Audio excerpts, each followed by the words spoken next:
Hallelujah hallelujah ഗീതം പാടിട, hallelujah സ്തോത്രം പാടി ആരാധിക്കുന്നേ, ഞങ്ങൾ ആരാധിക്കുന്നേ, ആത്മനാഥനേശുവിനെ ആരാധിക്കുന്നേ, ആരാധിക്കുന്നേ, ഞങ്ങൾ ആരാധിക്കുന്നേ, ആത്മാവിലും സത്യത്തിലും ആരാധിക്കുന്നേ, ആരാധിക്കുന്നേ, ഞങ്ങൾ ആരാധിക്കുന്നേ, ആത്മനാഥനേശുവിനെ ആരാധിക്കുന്നേ, ആരാധിക്കുന്നേ, ഞങ്ങൾ ആരാധിക്കുന്നേ, ആത്മാവിലും സത്യത്തിലും ആരാധിക്കുന്നേ. നമുക്ക് എല്ലാവർക്കും എഴുന്നേറ്റ് നിന്ന് 116 സങ്കീർത്തനം വായിച്ച് കർത്താവിന്റെ സന്നിധിയിലായിരിക്കും.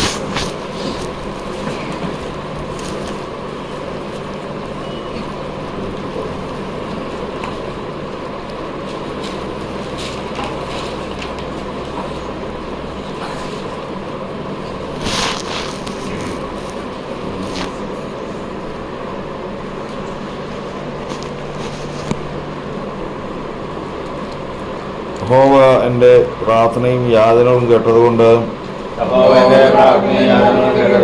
ഞാൻ അവനെ സ്നേഹിക്കുന്നു. അവൻ തന്റെ ചെവി എങ്കിലേക്ക് ചായച്ചതുകൊണ്ട് ഞാൻ ജീവകാലമൊക്കെയും അവനെ വിളിച്ചപേക്ഷിക്കും. മരണപാശങ്ങൾ എന്നെ ചുറ്റി, പാതാള വേദനകൾ എന്നെ പിടിച്ചു. ഞാൻ കഷ്ടവും സങ്കടവും അനുഭവിച്ചു. അയ്യോ യഹോവേ, എന്റെ പ്രാണനെ രക്ഷിക്കണമേ എന്ന് ഞാൻ യഹോവയുടെ നാമം വിളിച്ചപേക്ഷിച്ചു. യഹോവ കൃപയും നീതിയുമുള്ളവൻ, നമ്മുടെ ദൈവം കരുണയുള്ളവൻ തന്നെ. യഹോവ അല്പബുദ്ധികളെ പാലിക്കുന്നു. ഞാൻ എളിമപ്പെട്ടു, അവൻ എന്നെ രക്ഷിച്ചു. എൻ മനമേ, നീ വീണ്ടും സ്വസ്ഥമായിരിക്കാം. യഹോവ നിനക്ക് ഉപകാരം ചെയ്തിരിക്കുന്നു. നീ എന്റെ പ്രാണനെ മരണത്തിൽ നിന്നും, എന്റെ കണ്ണിനെ കണ്ണുനീരിൽ നിന്നും, എന്റെ കാലിനെ വീഴ്ചയിൽ നിന്നും രക്ഷിച്ചിരിക്കുന്നു. ഞാൻ ജീവനുള്ളവരുടെ ദേശത്ത് യഹോവയുടെ മുമ്പാകെ നടക്കും. ഞാൻ വലിയ കഷ്ടതയിലായി എന്ന് പറഞ്ഞപ്പോൾ ഞാൻ വിശ്വസിച്ചു. സകല മനുഷ്യരും ഭോഷ്കു പറയുന്നു എന്ന് ഞാൻ എന്റെ പരിഭ്രമത്തിൽ പറഞ്ഞു. യഹോവ എനിക്ക് ചെയ്ത സകല ഉപകാരങ്ങൾക്കും ഞാൻ അവന് എന്ത് പകരം കൊടുക്കും? ഞാൻ രക്ഷയുടെ പാനപാത്രം എടുത്ത് യഹോവയുടെ നാമം വിളിച്ചപേക്ഷിക്കും. ഞാൻ അവന്റെ നേർച്ചകളെ അവന്റെ സകല ജനവും കാണുക കഴിക്കും. തന്റെ ഭക്തന്മാരുടെ മരണം യഹോവയ്ക്ക് വിലയേറിയതാകുന്നു. യഹോവേ, ഞാൻ നിന്റെ ദാസനാകുന്നു. നിന്റെ ദാസനും നിന്റെ ദാസിയുടെ മകനും തന്നെ. നീ എന്റെ ബന്ധനങ്ങളെ അഴിച്ചിരിക്കുന്നു. ഞാൻ നിനക്ക് സ്തോത്രയാഗം കഴിച്ച് യഹോവയുടെ നാമം വിളിച്ചപേക്ഷിക്കും. യഹോവയുടെ ആലയത്തിന്റെ പ്രാകാരങ്ങളിലും യെരൂശലേമിന്റെ നടുവിലും ഞാൻ യഹോവയ്ക്ക് എന്റെ നേർച്ചകളെ അവന്റെ സകല ജനവും കാണുക കഴിക്കും. യഹോവയെ സ്തുതിപ്പീൻ. നമുക്ക് കർത്താവിനെ സ്തുതിക്കാം. ഹല്ലേലൂയ, സ്തോത്രം സ്തോത്രം. വാഴ്ത്തുക നീ മനമേ എൻ പരനെ, വാഴ്ത്തുക നീ മനമേ, വാഴ്ത്തുക നീ മനമേ എൻ പരനെ, വാഴ്ത്തുക നീ മനമേ, വാഴ്ത്തുക താൻ ശുദ്ധനാമത്തെ പേർത്തു, വാഴ്ത്തുക താൻ ശുദ്ധനാമത്തെ പേർത്തു, പാർത്ഥിവൻ താൻ ഉപകാരത്തെ ഓർക്കും, പാർത്ഥിവൻ താൻ ഉപകാരത്തെ ഓർക്കും, വാഴ്ത്തുക നീ മനമേ പരനെ, വാഴ്ത്തുക നീ മനമേ, വാഴ്ത്തുക നീ മനമേ എൻ പരനെ വാഴ്ത്തുക നീ മനമേ. പുലിനു തുല്യമീ ജീവിതം വയലിൽ, പുല്ലിനു തുല്യമീ ജീവിതം വയലിൽ, പൂവന്നവോരിതു പൂക്കുന്നതുലകിൽ, പൂവന്ന പോലിതു പൂക്കുന്നതുലകിൽ, വാഴ്ത്തുക നീ മനമേ എൻ പരനെ വാഴ്ത്തുക നീ മനമേ. വാഴ്ത്തുക നീ മനമേ എൻ പരനെ വാഴ്ത്തുക നീ മനമേ. പരിശുദ്ധനായ ദൈവമേ, സ്വർഗസ്ഥ പിതാവേ, ഈ നല്ല സമയത്തിനായി ഞങ്ങൾ കർത്താവിനെ സ്തുതിക്കുന്നു. കർത്താവ്, ഈ ജാതികളുടെ ദേശത്ത് കർത്താവിൻ്റെ നാമത്തിൽ ഞങ്ങൾക്ക് ദൈവത്തിൻ്റെ സഭയുടെ സ്വാധീനത്തിൽ ഞങ്ങൾക്കിവിടെ കൂടുവാൻ, ആരാധിപ്പാൻ, സ്തുതിക്കാൻ, മഹത്വപ്പെടുത്തുവാൻ കർത്താവെ കൃപ തന്നല്ലോ. നന്ദിയോടെ സ്തോത്രം. ഞങ്ങൾ ഈ ചുരുക്കം ജനത്തെ കർത്താവ് അനുഗ്രഹിക്കണം. കർത്താവിൻ്റെ സന്ദർശനം അയക്കണം. കർത്താവിൻ്റെ ദൃഷ്ടി ആദ്യം വന്നിവിടെ ഉണ്ടായിരിക്കണം. ദൈവത്തിൻ്റെ പരിശുദ്ധാത്മാവ് യേശുക്രിസ്തുവിന്റെ നാമത്തിൽ പരിവർത്തിച്ചു കൊള്ളണം. ഞങ്ങൾക്കായി സ്തോത്രം, ഞങ്ങൾക്കായി സ്തോത്രം. യേശുവിൻ്റെ നാമത്തിൽ തന്നെ നമുക്കിരിക്കും. കർത്താവായ യേശുക്രിസ്തുവിൻ്റെ അതിപരിശുദ്ധ നാമത്തിന് മഹത്വമുണ്ടാകുമാറാകട്ടെ. ദൈവകൃപയാൽ നമുക്ക് ഇങ്ങനെയൊരു സാഹചര്യത്തിൽ ഇവിടെ പ്രാർത്ഥിപ്പാൻ അവസരം നൽകിയത് എന്നും സന്തോഷമാണ്. അതിനേക്കാൾ ഉപരി അതിശയമാണ്. കാരണം നാട്ടിലെ അനുഭവം നമുക്കറിയാം. കുറച്ച് ദിവസത്തേക്കെങ്കിലും ഒരു മാറ്റം അതിനുവേണ്ടി ആഗ്രഹിച്ച് അതിനുവേണ്ടി തയ്യാറെടുക്കുമ്പോൾ അത് ദൈവം സമ്മതിക്കാറില്ല. അപ്പോൾ അവിടെ നിന്നുകൊണ്ട് തന്നെ നമ്മൾ ഇതിനെ അഭിമുഖീകരിക്കണം എന്നുള്ളത് ദൈവഇഷ്ടമെന്ന് മനസ്സിലാക്കി അതിൽ താണിരിക്കുവാൻ ഇടയായിത്തീർന്നു. എന്നാൽ ഇങ്ങോട്ട് ഇവിടെ വരുന്നതിനെക്കുറിച്ച് ദൈവത്തോട് ആലോചന പറഞ്ഞു, സഭയിൽ പ്രാർത്ഥിച്ചു, കാര്യങ്ങളെല്ലാം അതിൻ്റെ വ്യവസ്ഥ പ്രകാരമൊക്കെയും കഴിഞ്ഞു. അതിന് ഒരു തടസ്സമില്ലാതെ ഇവിടെ വന്ന് പ്രാർത്ഥിപ്പാൻ, വിശേഷാൽ കർത്താവ് ദേശത്തെ സന്ദർശിക്കുന്നു എന്നുള്ളത് നമുക്ക് ബോധ്യപ്പെടുവാൻ, കർത്താവ് ഉറപ്പിച്ചു തരുവാൻ ഇടയായി തീർത്തതുകൊണ്ട് ഞാൻ ദൈവത്തെ സ്തുതിക്കാം.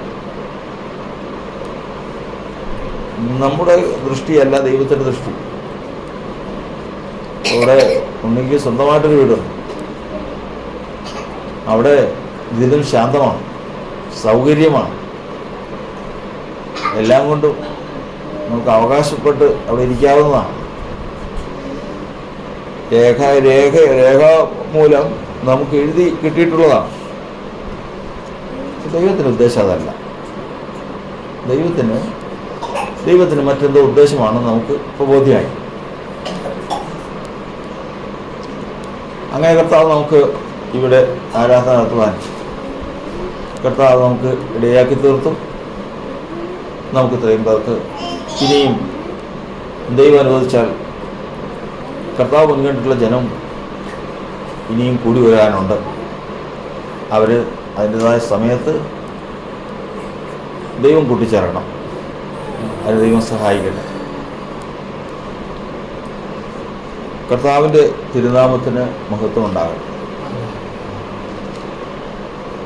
ദൈവത്തിൻ്റെ സന്നിധിയിൽ ദൈവം തൻ്റെ ജനത്തെക്കുറിച്ച് ആഗ്രഹിക്കുന്നതാണ് ദൈവത്തെ ആരാധിക്കണമെന്നുള്ളത്. എന്തിനു വേണ്ടിയിട്ടാണ് ആരാധനയെന്ന് നമുക്കറിയാം. ആരാധന എന്ന് പറയുന്നത് ദൈവം മനുഷ്യനെ നേരുള്ളവനായി സൃഷ്ടിച്ചു.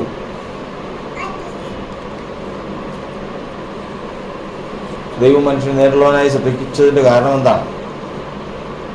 ദൈവം നേരിടുള്ളവനാണ്. അവൻ നേരിടുള്ളവൻ, അവൻ എൻ്റെ പാറ, അവനിൽ നീതികേടില്ല. ദൈവം നേരിടുള്ളവനായതുകൊണ്ട് നേരിടുള്ളവനായി തന്നെ മനുഷ്യനെ സൃഷ്ടിച്ചു. നേരിലുള്ളവർക്ക് പ്രത്യേകത, നേരിലുള്ളവർ അവൻ്റെ മുഖം കാണും. നേരിലുള്ളവർക്ക് തമ്മിൽ പ്രീതിയുണ്ട്. നേരുണ്ടെങ്കിൽ കർത്താവിൻ്റെ മുഖം കാണും.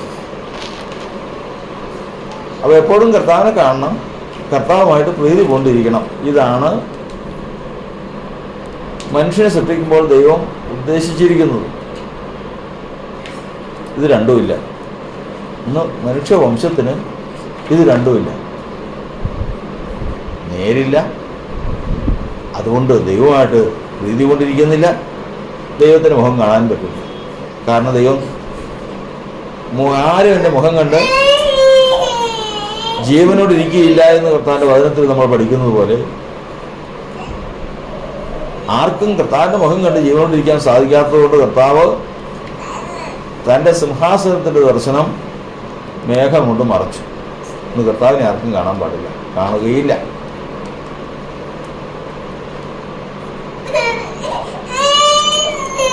ദൈവം മനുഷ്യനെ നേരിലുള്ളവനായി സൃഷ്ടിച്ചു.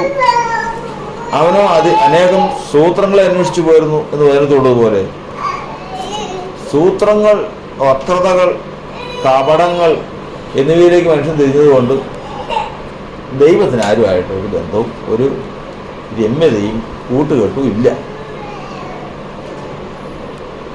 അപ്പോൾ ഈ രണ്ട് കാര്യങ്ങൾ പുനഃസ്ഥാപിച്ചു കിട്ടാനാണ് കർത്താവ് ആഗ്രഹിക്കുന്നത്. അതിനു വേണ്ടിയിട്ടാണ് ആരാധന. ഒന്ന്, മനുഷ്യൻ ഒന്നാമത് തന്നെ കർത്താവിൻ്റെ മുഖം കാണണം. രണ്ടാമത് കർത്താവുമായിട്ട് രമ്യതയിലായിരിക്കണം. ഇത് രണ്ടും സാധിച്ചാൽ അവൻ ലോകത്തെ ജയിച്ചു. ഇത് രണ്ടും സാധിച്ചു എന്ന് സാക്ഷ്യം പ്രാപിച്ചാൽ അവൻ ഈ ലോകത്തെ ജയിച്ചു. ദൈവമായിട്ട് ഒരുമിച്ച് നടക്കാം. കാരണം കാലം അതിൻ്റെ അവസാനത്തിലേക്ക് വന്നിരിക്കുക. ഇനി എന്തൊക്കെ മാറ്റങ്ങളാണ് പശ്ചിമേഷ്യയിൽ ഉണ്ടാകുന്നത്, മാനവരാശിയിൽ ഉണ്ടാകുന്നതെന്ന് നാം അറിയുന്നില്ല. പെട്ടെന്നാണ് മാറ്റങ്ങൾ ഉണ്ടായിക്കൊണ്ടിരിക്കുന്നത്. പക്ഷെ അപ്പോഴേക്കും അതിനു മുൻപേ തന്നെ ഈ രണ്ട് കാര്യങ്ങൾ സംഭവിച്ചിരിക്കണം.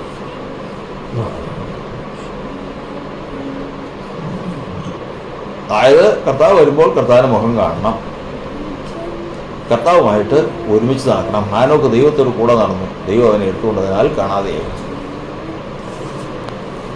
ഇത് സംഭവിക്കാൻ വേണ്ടിയാണ് കർത്താവ് പറഞ്ഞത്, എന്നെ ആരാധിപ്പാൻ എൻ്റെ ജനത്തെ വിട്ടായി. അവിടെയാണ് വിഷയം. ദൈവത്തിൻ്റെ വചനത്തിൽ നമ്മൾ പഠിക്കുന്നത് അവൻ വരുമ്പോൾ അവൻ്റെ മുഖം കാണുന്നത് ആര്? ഇനി ഇത് ആർക്ക് കാണാൻ കഴിയും? കർത്താവിൻ്റെ വചനത്തിൽ നമ്മൾ പഠിച്ചിട്ടുണ്ട്. ഒന്നാമത്തെ തന്നെ വചനത്തിൽ നിന്ന് അവൻ്റെ മുഖം കണ്ടെത്തണം. യെരമ്യാ പ്രവാചകന്റെ പുസ്തകത്തിൽ 23 അധ്യായത്തിൽ നമ്മൾ വായിക്കുന്നത് അവൻ്റെ വചനം ദർശിച്ച് കേൾക്കുന്നവനാര്? വചനം കേൾക്കുമ്പോൾ തന്നെ എന്ത് ചെയ്യണം? കാണണം.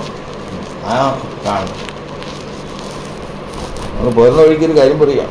അവിടെ പോന്നു കഴിയുമ്പോൾ അവിടെ വലിയൊരു കുളമുണ്ട്. 2 ഏക്കർ വരും. ചുറ്റും മരങ്ങൾ നിൽക്കുന്നു. വെള്ളം നല്ല തെളിഞ്ഞ വെള്ളം. ചില ആളുകൾ അതിൻ്റെ സൈഡിൽ നിൽക്കുന്നുണ്ട്.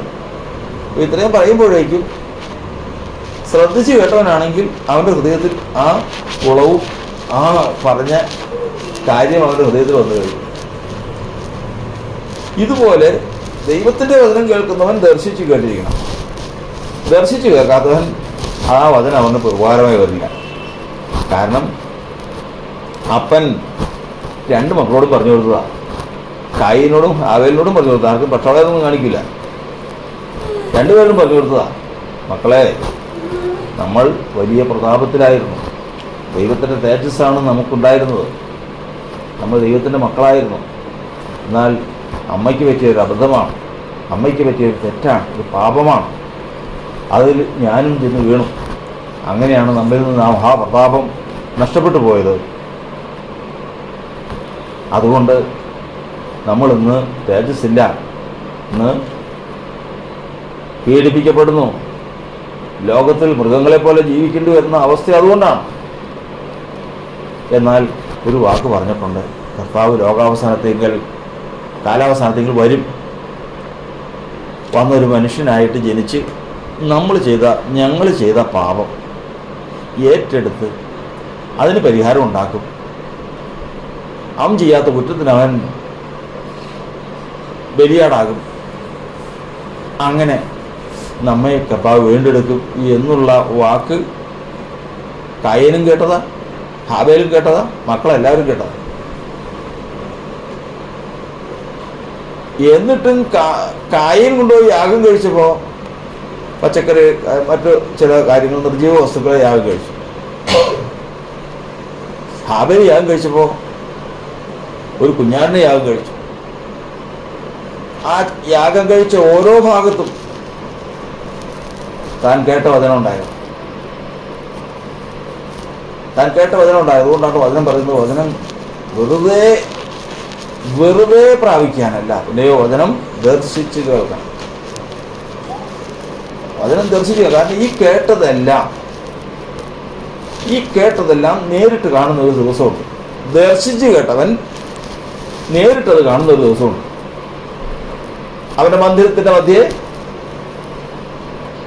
ഞങ്ങൾ അവിടെ നിന്നുകൊണ്ട് നമ്മൾ എത്തി പറയും. 49 സങ്കീർത്തനം പറയുന്നതാ, അയ്യോ എന്താ ഇത്, യെരൂശലേമിന്റെ സ്വർണ്ണ തെരുവീതികൾ,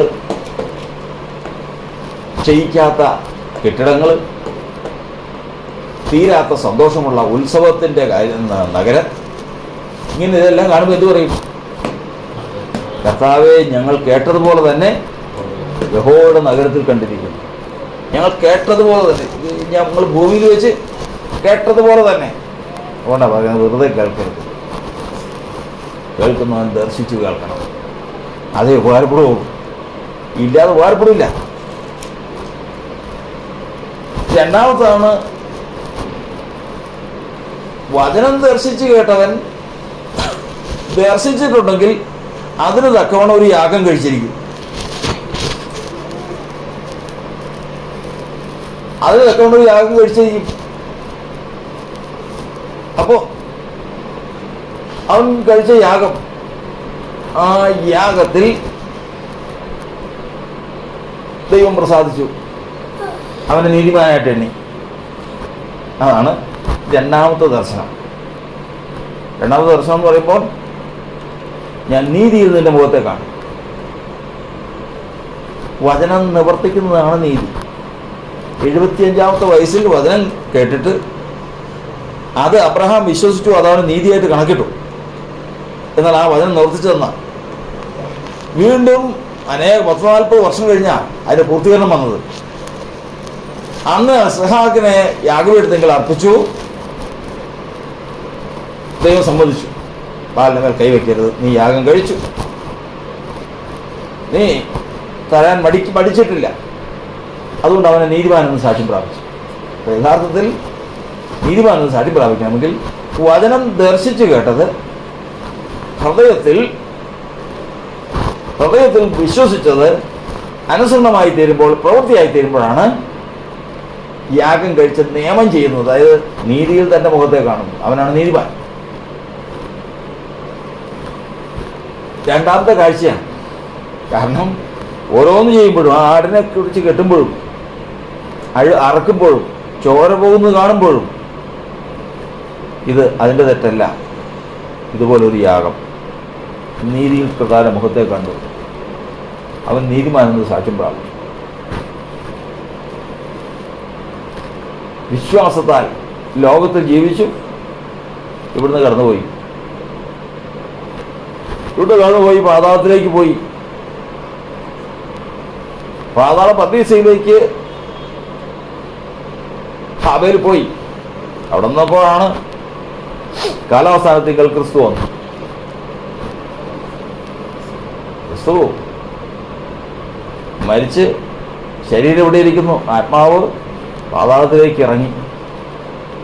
കയറി എന്നതിനാൽ അവൻ ഭൂമിയുടെ അധോഭാഗങ്ങളിലേക്ക് ഇറങ്ങി എന്ന് വരുന്നില്ലയോ? ആ പാതാളത്തിലേക്ക് ഇറങ്ങിച്ചെന്ന് നോക്കി.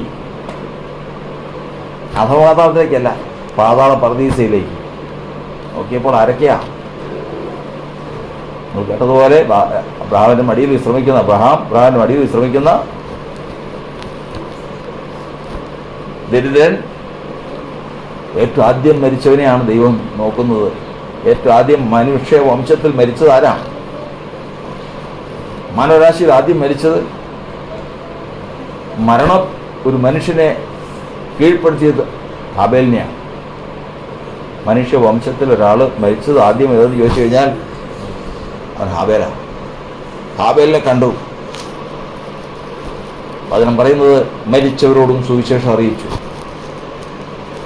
താൻ നീ വിശ്വാസത്താൽ ചെയ്തത്, നീ അന്ന് ആദാമിൽ നിന്ന് നിന്റെ അപ്പനിൽ നിന്ന് കേട്ട വചനം കേട്ടപ്പോൾ നീ ഒരു ദർശനം ഉണ്ടായി നിനക്ക്. ആ ദർശനം ആരെക്കുറിച്ചൊന്നും നിനക്ക് വ്യക്തമായില്ല, എന്നാലും നിനക്ക് ഏറെക്കുറെ വചനം ദർശിച്ചു കേട്ടു, ഏകദേശം രൂപം കിട്ടി. രണ്ടാമത് നീ അത് യാഗം കഴിച്ചപ്പോൾ നീതിയിൽ നീ എൻ്റെ മുഖത്തെ കണ്ടു. ഇന്നതാ എങ്ങനെ കാണുന്നു? മുഖത്തോട് മുഖം കാണുന്നു. ഇങ്ങനെയായിരുന്നോ ഈ ആളിരുന്നത്? ഇങ്ങനെയായിരുന്നോ? ഇത് ഈ രൂപമായിരുന്നോ? അവയിൽ കാണുകയാണ്, കൺകുളിർക്കെ കാണുകയാണ്.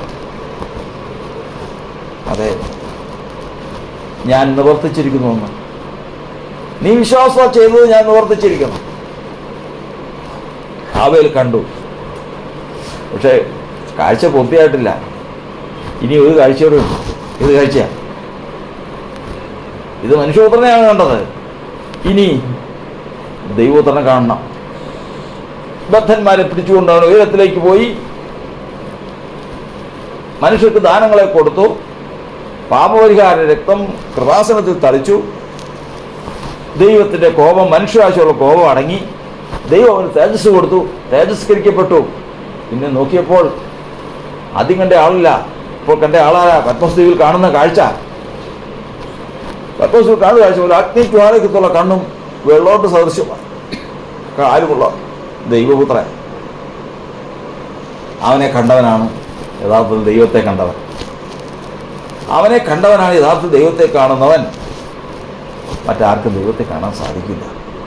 എന്നാൽ ഒറ്റ ദിവസം കൊണ്ട് ഇങ്ങ് വന്ന് ഞാൻ ദൈവത്തെ കണ്ടേക്കാന്ന് പറഞ്ഞാൽ അവൻ ജീവനോട് ഇരിക്കില്ല. അതിനതിൻ്റെതായ വഴിയുണ്ട്. വചനം ദർശിച്ച് കേൾക്കണം. നീതിയിൽ എൻ്റെ മുഖത്തെ കാണണം. നീതി മുഖത്തെ കാണണം എന്ന് പറഞ്ഞാണ് നമ്മൾ വിൽപ്പലേഖനത്തിൽ പറഞ്ഞിരിക്കുന്നത്. നിങ്ങളുടെ വിശ്വാസം എന്ന യാഗം. ഒരുവൻ വിശ്വസിച്ചാൽ യാഗം കഴിക്കണം. മനുഷ്യന് യാഗം കഴിക്കേണ്ടത് ഏതൊക്കെയാണ് നമ്മൾ പഠിച്ചിട്ടുണ്ട്. ഒരു മനുഷ്യൻ വിശ്വാസത്തിലേക്ക് വന്നു കഴിഞ്ഞാൽ ഒന്നാമത്തെ യാഗമാണ് തമ്മിൽ ബഹുമാനങ്ങളെ ഏറ്റുവാങ്ങിക്കൊണ്ട് ഏകദൈവത്തിൽ നിന്നുള്ള മാനം കാക്ഷിക്കാത്ത നിങ്ങൾക്ക് എങ്ങനെ വിശ്വസിക്കാൻ കഴിയും? വിശ്വാസത്തിലേക്ക് ഒരാൾ വരാൻ പോകുമ്പോൾ മനുഷ്യരെന്ത് വിചാരിക്കും? ഇപ്പോൾ സമൂഹത്തിൽ എനിക്കൊരു സ്ഥാനമുണ്ട്. എല്ലാവരും എന്നെ സ്നേഹിതനായിട്ടും എന്നെ വേണ്ടപ്പെട്ടവനായിട്ട് കരുതുന്നു. എന്നാൽ ഞാൻ വിശ്വാസത്തിലേക്ക് വന്നാൽ എന്തായിത്തീരും? അനേകരിന്നുള്ള ബഹുമാനം, അത് ഒന്നാമത്തെ യാഗമാണ്. വിശ്വാസപ്രകാരം ഒന്നാമത്തെ അത് വേണ്ട. വിശ്വാസം എന്ന യാഗത്തിൽ ഒന്നാമത്തെ യാഗമാണ്. ഏകദൈവത്തിനുള്ള മാനം ഉണ്ടെങ്കിൽ അത് മതി. മനുഷ്യരുടെ മാനത്തേക്കാൾ ഏകദൈവം. എന്നാൽ രണ്ടാമത്തതാണ് പരസ്യമായിട്ട് ഏറ്റുപറയുന്നു. ഹൃദയം കൊണ്ട് നീതിക്കായി വിശ്വസിക്കുകയും രക്ഷയ്ക്കായി വായ കൊണ്ട് ഏറ്റുപറയുകയും ചെയ്യുന്നു. ഏറ്റുപറയുന്നു. പരീശന്മാരിൽ പലരും ക്രിസ്തുയേശുവിനെ അനേകർ വിശ്വസിച്ചുവെങ്കിലും പരീശന്മാർ നിമിത്തം ഏറ്റുപറഞ്ഞില്ലതാണ്. കാരണം അധരം കൊണ്ട് ഉച്ചരിച്ചു വരുമ്പോഴത്തേക്കും പേടിയാ അനേകരെയാ.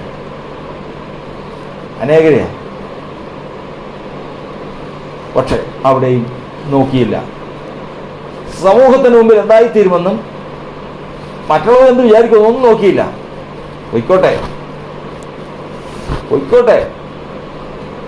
അതവിടെ യാഗം കഴിച്ചു. നിങ്ങൾ എൻ്റെ ജീവനെ നിങ്ങൾക്ക് എന്ത് ചെയ്യാൻ കഴിയും? പരീശന്മാരാലുള്ള ഒരു സംരക്ഷണം വേണ്ട, ദൈവത്താൽ ഉണ്ടെങ്കിൽ മതി. വീണ്ടും മൂന്നാമത്തെ പ്രവർത്തിയിലേക്ക് വരുമ്പോൾ തടുക്കുന്ന ആരാ? വിശ്വാസത്തിൽ വിശ്വസിച്ചു, ഏറ്റുപറഞ്ഞു. പ്രവൃത്തിയിലേക്ക് വരുമ്പോൾ തടുക്കുന്നവരാണ്. അദ്ദേഹം പറയുന്നത്, ഞാൻ എൻ്റെ ദൈവത്തിൻ്റെ കൽപ്പനകളെ പ്രമാണിക്കേണ്ടതിന് ദുഷ്കർമ്മികളെ എന്നെ വിട്ട് പോകുകയും. ദുഷ്കർമ്മികൾ ഒരു കൂട്ടമുണ്ട്. ഈ ലോകത്തിൽ ദൈവത്തിൻ്റെ വചനം അനുസരിക്കുന്നത് ആര് എന്ന് നോക്കി നടക്കുന്നവരുണ്ട്. ദുഷ്കർമ്മികളാണ്. അവർ പറയുന്നത് വലിയ വൈരാഗ്യമോ ദോഷകരമായ വാക്കുകളോ ഒന്നും ആയിരിക്കില്ല, സ്നേഹത്തോടെ ആയിരിക്കും. ശൗലിനോട് പറഞ്ഞ പോലെ, ശൗലേ, നീ രാജാവല്ലേ, ഇത്രയും ആളുകളെയും ഈ ആടുമാടുകളെയും മുഴുവൻ പിടിച്ച് അതുങ്ങളെയൊക്കെ കൊന്നു കളഞ്ഞിട്ട് എന്തിനാ? അതിൽ നല്ല കൊഴുത്തതിനെ നമുക്ക് കർത്താവിനെ യാഗം കഴിക്കാൻ പാടില്ലേ? വരും സ്നേഹത്തോടെയാ, ദ്വേഷത്തോടെയല്ല, സ്നേഹത്തോടെ വന്ന്. പക്ഷേ ദൈവം മുൻകണ്ടിട്ടുള്ളവൻ വേണ്ട, ആ ബന്ധം വേണ്ട, നിന്റെ അഭിപ്രായം ഒന്നും അവിടെ വേണ്ട, ദൈവകൽപ്പന അനുസരിച്ചാൽ മതി. ദുഷ്കർമ്മങ്ങളെ എന്നെ വിട്ട് പോകും, ഞാൻ എൻ്റെ ദൈവത്തിൻ്റെ കൽപ്പന അനുസരിക്കട്ടെ. യാഗം കഴിക്കാതെ വിശ്വസിക്കാൻ പറ്റൂല, യാഗം കഴിക്കാതെ ഏറ്റുപറയാൻ പറ്റൂല, യാഗം കഴിക്കാതെ പ്രവർത്തിക്കാൻ പറ്റൂല. അടുത്തതാണ് ദൈവത്തിൻ്റെ വചനം പറയുന്നത്, മനുഷ്യരെ പ്രസാദിക്കുന്നവരായിട്ടല്ല, പിന്നെയോ ഞങ്ങളെ സുവിശേഷം പരമേൽപ്പിക്കേണ്ടതിന് ഹൃദയങ്ങളെ നോക്കുന്ന ദൈവം പ്രസാദിക്കണം എന്നുള്ള ആശയിൽ നിന്നാണ് ഞാൻ ഇതിലേക്ക് വന്നത്, ഈ ശുശ്രൂഷ ഏറ്റെടുത്തത്. ഈ ശുശ്രൂഷ ഞാൻ ഏറ്റെടുക്കുമ്പോൾ ഇതിൽ മനുഷ്യരുടെ പ്രസാദമല്ല ഞാൻ ലക്ഷ്യമാക്കിയിരിക്കുന്നത്, ദൈവത്തിൻ്റെ പ്രസാദമാണ്. അപ്പോസ്തലനായ പൗലോസ് തെസ്സലോനിക്ക ലേഖനത്തിൽ പറയുകയാണ്, ഞാൻ ദൈവത്തിൻ്റെ പ്രസാദിക്കുന്നതായിട്ടാണ്. അങ്ങനെയായി സുവിശേഷം എന്നെ പരമേൽപ്പിച്ച് ശുശ്രൂഷയിലേക്ക് വരണമെങ്കിൽ യാഗമില്ലാതെ സാധിക്കില്ല. ഇതാണ് ദൈവത്തെ നമ്മൾ ദർശിച്ച് വചനം കേട്ടവൻ കഴിക്കുന്ന യാഗം ഇതാണ്. എത്ര പേര് ഈ ഘട്ടങ്ങളെല്ലാം തരണം ചെയ്ത് ഈ യാഗം കഴിച്ച് നീതിയിൽ അവൻ്റെ മുഖത്തെ കണ്ടവരുണ്ട്. ഈ ശുശ്രൂഷ തികയ്ക്കുന്നതാണ്. ഈ 5 കാര്യങ്ങൾ തികയ്ക്കുമ്പോഴാണ് അവനെ നീതിമാനം നേടുന്നത്. അവനാണ് നാളെ ദൈവത്തിൻ്റെ വചനം പറയുന്നത്, കർത്താവ് വരും. എങ്ങനെ വരും? കർത്താവ് അഗ്നിജ്വാലയിൽ വരും. അന്നേരമാണ് പറയുന്നത്, നാം അവനെ താൻ ഇരിക്കും പോലെ തന്നെ കാണുന്നതാകൊണ്ട് അവനോട് സദൃശന്മാരായിത്തീരും. ഈ സമയത്ത് വരുമ്പോൾ യേശു എങ്ങനെയായിരിക്കുന്നുവോ അതുപോലെ തന്നെ കാണുന്നവരുണ്ട്. അതിനു മുമ്പ് ഹാബേൽ പാതാളത്തിൽ വെച്ച് കണ്ടതുപോലെ യേശു വരുമ്പോൾ വചനം ദർശിച്ച് കേട്ടവർ, നീതിയിൽ കർത്താവിൻ്റെ മുഖത്തെ കണ്ടവർ നേരിട്ട് ക്രിസ്തു യേശുവിൻ്റെ മുഖം കാണും, അവർ ദൈവപുത്രൻ്റെ മുഖം കാണും. ഇതിനു വേണ്ടിയിട്ടാണ് ഇത്രയും കാര്യങ്ങൾ ഒരു മനുഷ്യൻ വളർന്നു വന്ന് വചനം പറയുന്നത്, ദൈവം അനുവദിച്ചാൽ ആ ദിവസം അവൻ്റെ മുമ്പിൽ പ്രാഗൽഭ്യത്തോടെ നാം നിൽക്കും. ഇതാണ് വചനം പറയുന്നത്, എന്നെ ആരാധിപ്പാൻ എൻ്റെ ജനത്തെ വിട്ടയക്കാം.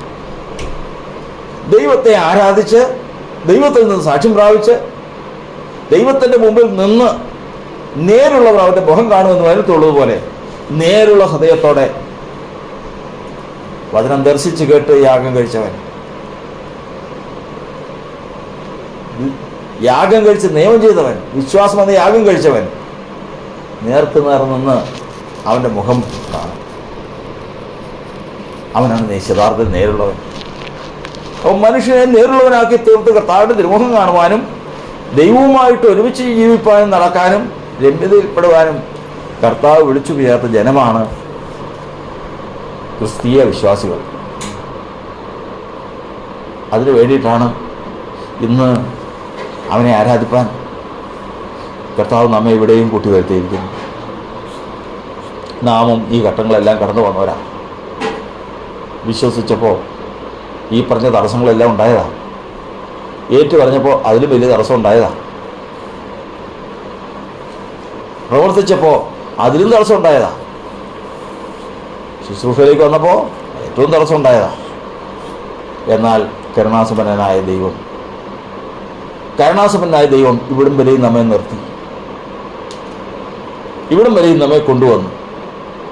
നമ്മെ ഈ നിലയിൽ നിന്ന് തകർത്ത് കളയാൻ ശത്രു പല പ്രവൃത്തികളും നോക്കി.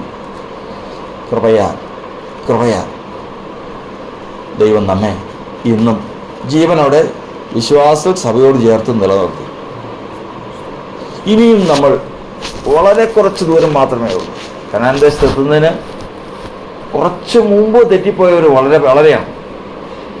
അങ്ങനെ തെറ്റിപ്പോകാതെ വണ്ണം, അങ്ങനെ നമ്മുടെ ജീവിതത്തിൽ വീഴ്ച വന്ന് കർത്താവുമായി മുഖത്തോട് മുഖം കണ്ട് കർത്താവിൻ്റെ ദാസന്മാരെ ഏറ്റവും വലിയൊരു പ്രതിഫലമാണ് വചനത്തിൽ നമ്മൾ പഠിക്കുന്നത്. നേര് അവൻ്റെ ഭക്തന്മാർ അവരുടെ മുഖം കാണും.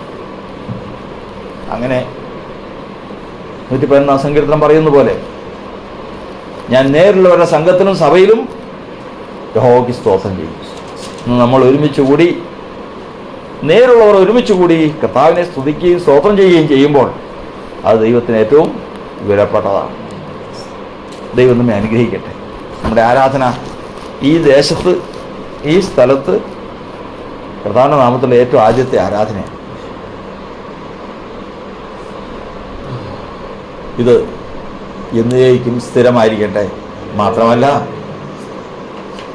ഈ പ്രവർത്തന മുഖാന്തരം ഈ ദേശം, ഭൂമി ദുഷ്ടന്മാരുടെ കയ്യിൽ ഏൽപ്പിക്കപ്പെട്ടിരിക്കുന്നു എന്ന് വചനത്തിൽ നമ്മൾ പഠിക്കുന്നുണ്ടെങ്കിൽ, ഇതാ ഭൂമിയെ ശത്രുവിൻ്റെ കയ്യിൽ നിന്ന് തിരിച്ചു പിടിക്കാൻ ഈ പ്രവർത്തന മുഖാന്തരം കർത്താവ് പ്രവർത്തിക്കട്ടെ. ഇന്ത്യ ക്രിസ്ത്യൻ പെന്തക്കോസ്ത് സഭയുടെ പ്രവർത്തനം ഈ ദേശത്തേക്ക് കർത്താവ് ശക്തമായിട്ട് വ്യാപരിപ്പിക്കാൻ സത്യോപദേശവും സത്യത്തിൻ്റെ ആത്മാവും തന്നെ ദേശത്തിലേക്ക് കർത്താവ് അയക്കാൻ സാധിക്കുമാറാകട്ടെ. എനിക്കു നിൻ കൃപ മതിയേ എൻ പ്രിയനെ, എനിക്കു നിൻ കൃപ മതിയേ, എനിക്കു നിൻ കൃപ മതിയേ എൻ പ്രിയനെ, എനിക്കു നിൻ കൃപ മതിയേ. ദുരിതം നിറയും അരുവിലെ വാസത, ദുരിതം നിറയും അരുവിലെ വാസത, എനിക്കു നിൻ കൃപ മതിയേ എൻ പ്രിയനെ, എനിക്കു നിൻ കൃപ മതിയേ, എനിക്കു നിൻ കൃപ മതിയേ എൻ പ്രിയനെ, എനിക്കു നിൻ കൃപ മതിയേ. ഇപ്പാനൊരു ദേഹിയുമില്ല, ആശ്വസിപ്പാനൊരു ഇടവുമില്ല, ആശ്രയിപ്പാനൊരു ദേഹിയുമില്ല, ആശ്വസിപ്പാനൊരു ഇടവുമില്ല. ഒന്നേ മാത്രം നിൻ ജീവമൊഴികൾ, ഒന്നേ മാത്രം നിൻ ജീവമൊഴികൾ, മന്നീലെന്നാശ്വാസമായി, മന്നീലെന്നാശ്വാസമായി. ഒന്നേ മാത്രം നിൻ ജീവമൊഴികൾ, ഒന്നേ മാത്രം നിൻ ജീവമൊഴികൾ, മന്നീലെന്നാശ്വാസമായി എനിക്ക്, മന്നീലെന്നാശ്വാസമായി. എനിക്കു നിൻ കൃപ മതിയേ എൻ പ്രിയനെ, എനിക്കു നിൻ കൃപ മതിയേ, എനിക്കു നിൻ കൃപ മതിയേ എൻ പ്രിയനെ, എനിക്കു നിൻ കൃപ മതിയേ. നമ്മളൊന്ന് 114 സങ്കീർത്തനമാണ് വായിച്ചത്. ധാരാളം കാര്യങ്ങൾ അതിനെക്കുറിച്ച് പറയുവാനുണ്ട്. എങ്കിലും നമുക്കൊന്ന് അതൊന്ന് ഗ്രഹിക്കേണ്ട ഒരു ദൂത് മാത്രം നമ്മൾ ചിന്തിച്ചതിന് ശേഷം അടുത്ത ഭാഗത്തേക്ക് കിടക്കുകയാണ്. അതിൻ്റെ 6-ാം വാക്യത്തിൽ ഈ പ്രകാരം എഴുതിയിരിക്കുന്നു. 116-ന്റെ 6-ാം വാക്യം. യഹോവ അല്പബുദ്ധികളെ പാലിക്കുന്നു. ഞാൻ എളിമപ്പെട്ടു, അവൻ എന്നെ രക്ഷിച്ചു. കർത്താവേ സ്തോത്രം. ദൈവം തൻ്റെ വചനത്തിൽ കൊടുത്തിരിക്കുന്ന ഏറ്റവും വലിയ ഭാഗമാണ് ദൈവം രക്ഷ അയക്കണമെങ്കിൽ ചില വ്യവസ്ഥകളുണ്ട്. അതിന് സങ്കീർത്തനത്തിൽ നമ്മൾ വായിക്കുന്നത്, എളിയവരുടെ പീഡയും ദരിദ്രന്മാരുടെ ദീർഘശ്വാസം നിമിത്തം ഞാനിപ്പോൾ എഴുന്നേൽക്കും, രക്ഷയ്ക്കായി കാക്ഷിക്കുന്നതിനെ ഇല്ലാതെ. അപ്പോൾ എളിയവനായിരിക്കണം, മാത്രമല്ല എന്ത് വേണം, രക്ഷയ്ക്കായി കാക്ഷിക്കുന്നതിനായിരിക്കണം. എളിയവൻ എന്താ അങ്ങനെ പറയാനുണ്ടായ കാരണം? എളിയവൻ എന്ന് പറഞ്ഞാൽ 2 തരത്തിലുണ്ട് എളിയവൻ.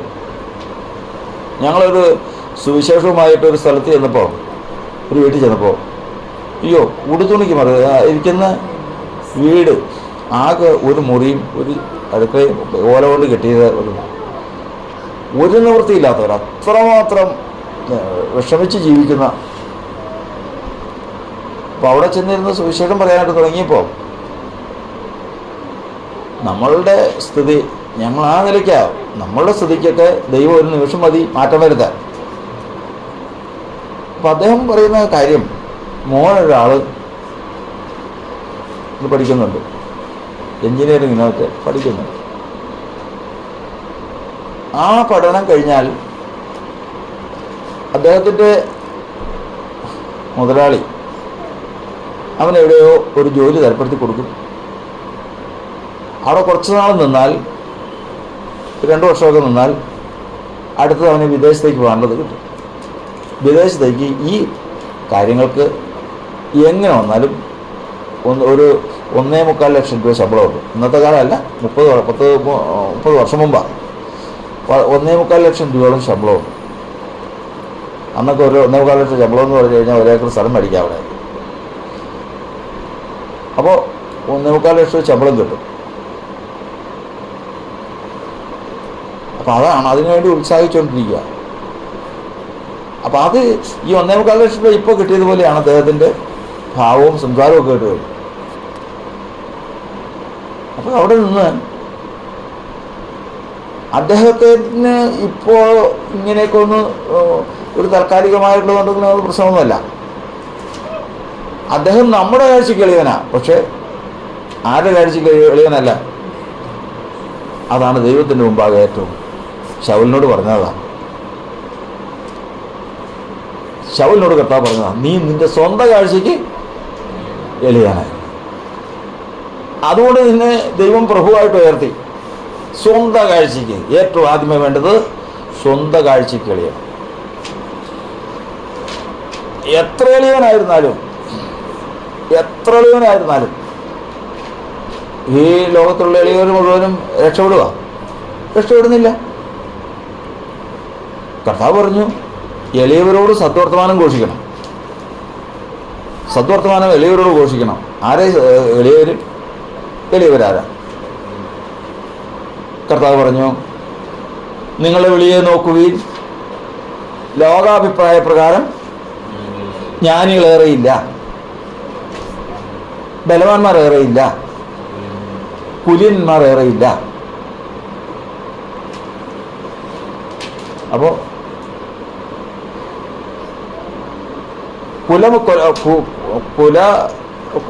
കുലീനരെ ലജ്ജിപ്പാൻ ദൈവം കുലഹീനമായി തിരഞ്ഞെടുത്തു, ജ്ഞാനികളെ ലജ്ജിപ്പാൻ ജ്ഞാനഹീനമായി തിരഞ്ഞെടുത്തു, ബലവാന്മാരെ ലജ്ജിപ്പാൻ ബലഹീനമായി തിരഞ്ഞെടുത്തു. അപ്പോൾ ദൈവം തിരഞ്ഞെടുത്തപ്പോൾ എങ്ങനെ തിരഞ്ഞെടുത്തു? ബലമില്ലാത്തതിനെ തിരഞ്ഞെടുത്തു, ജ്ഞാനമില്ലാത്തതിനെ തിരഞ്ഞെടുത്തു, കുലീനതയില്ലാത്തവരെ തിരഞ്ഞെടുത്തു. എന്തിനു വേണ്ടിയിട്ടാണ്? ഇതിൻ്റെ ഉദ്ദേശം എന്താ?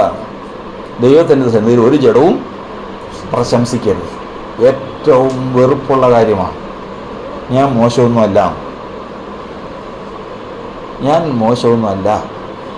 അത്യാവശ്യം ജ്ഞാനമൊക്കെ എനിക്കുണ്ട്, അത്യാവശ്യം ബലം, എൻ്റെ കുടുംബം ഇങ്ങനെയൊക്കെ ആയിരുന്നു.